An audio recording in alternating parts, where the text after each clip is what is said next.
What I've discovered about dreams is this: dreams are free, but the journey isn't. Life is binary. It's either offense or defense. You are either sitting in your seat right now on the offense or you're not. There is no half pregnant, there's no in between. You're either this or that. Life is death without change. Are you willing to make a change in your life, to realize a dream, to fulfill what's in your mind, what you can visualize as your life?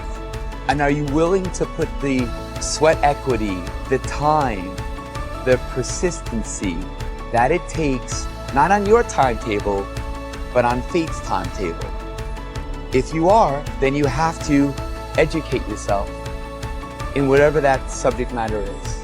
You never know when your opportunity is that opportunity. It may not be 2 years from now. It may not be 3 years from now. It may not be 4 years from now. Your opportunity might come in the next 6 weeks. Your opportunity to get your mama out of that neighborhood and get your mama into a new neighborhood, listen to me, that opportunity might come in the next 6 months. The question is, will you be ready when that opportunity comes? So you're running out of time. If you want a thing bad enough to go out and fight for it, to work day and night for it, to give up your time, your peace, and your sleep for it, if all that you dream and scheme is about it, and life seems useless and worthless without it, and if you gladly sweat for it and fret for it and plan for it and lose all your terror of the opposition for it. You know why kids love athletes? Kids love athletes because they follow their dreams. There's some mechanism inside of us. There's something that wants us to walk a path that's never been walked before. And the thing that makes it so hard is right now inside of you is a desperate desire for that to be easy. But it's not going to be easy. It's going to be hard. You're going to fail. You're going to stumble. You're going to fall on your face. Quit using the word luck. Quit believing in luck and start believing in work. Start believing in fortunate. Start believing in results that come from your actions. And when you do that and you wholeheartedly believe it, guess what? That's what starts to happen. Because a man with a dream is unstoppable. A man with a dream can go to destinations that nobody has ever seen. A man with a dream can reach a star that no one has even come close to reach. Because a man with a dream is unstoppable, and the dream is his destination, and the fuel is his passion, and his skills, and his abilities, and his gifts, and his talents is his vehicle to get to the destination of the dream.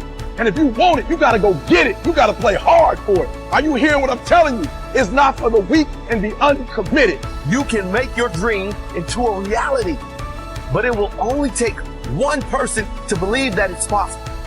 It will only take one person to put in the work.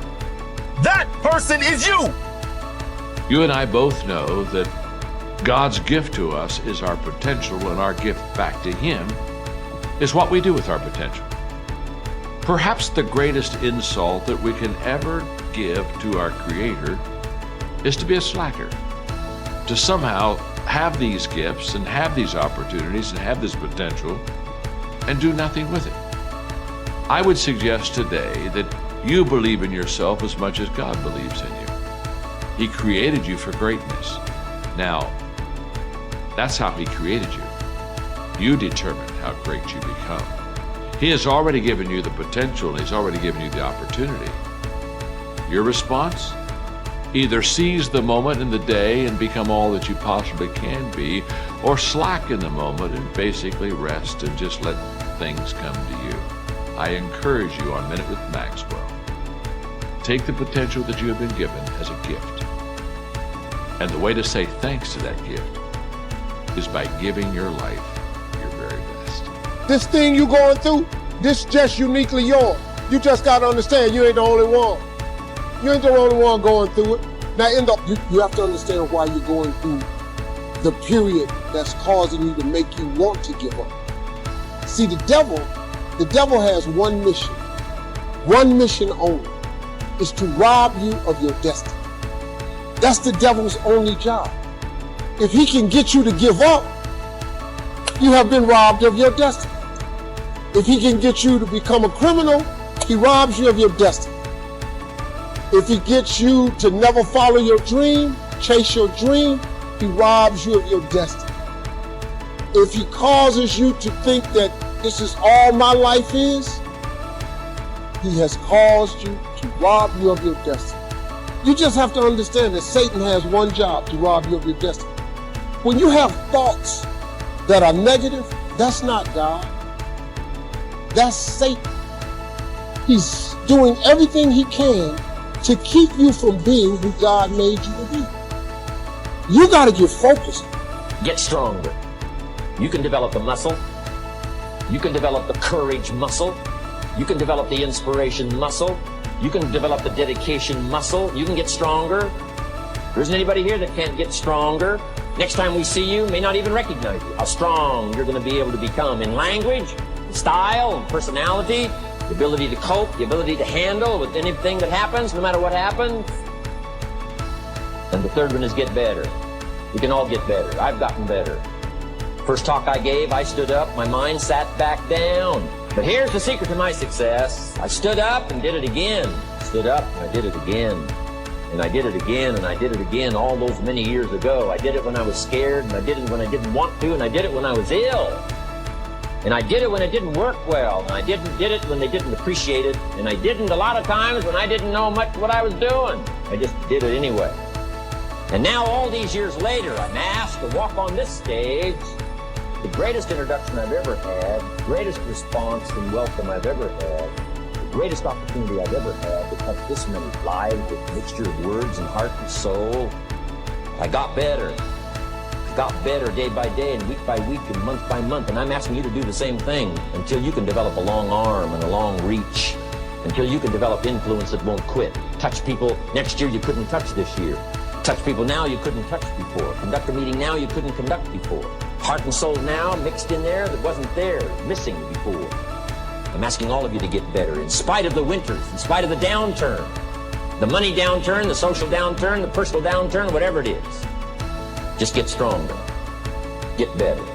The key is not to wish for a better winter. The key is to wish for more strength, more wisdom, more courage, get better, get wiser, get stronger.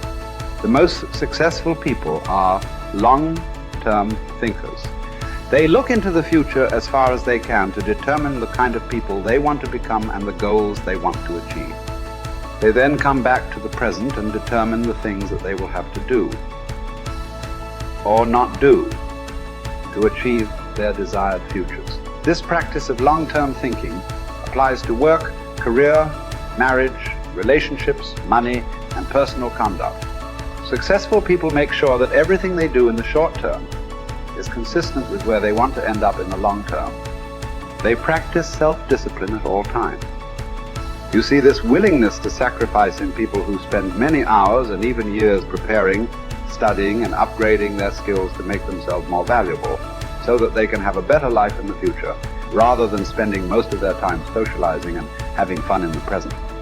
Your ability to think, plan, and work hard in the short term and to discipline yourself to do what is right and necessary before you do what is fun and easy is the key to creating a wonderful future for yourself.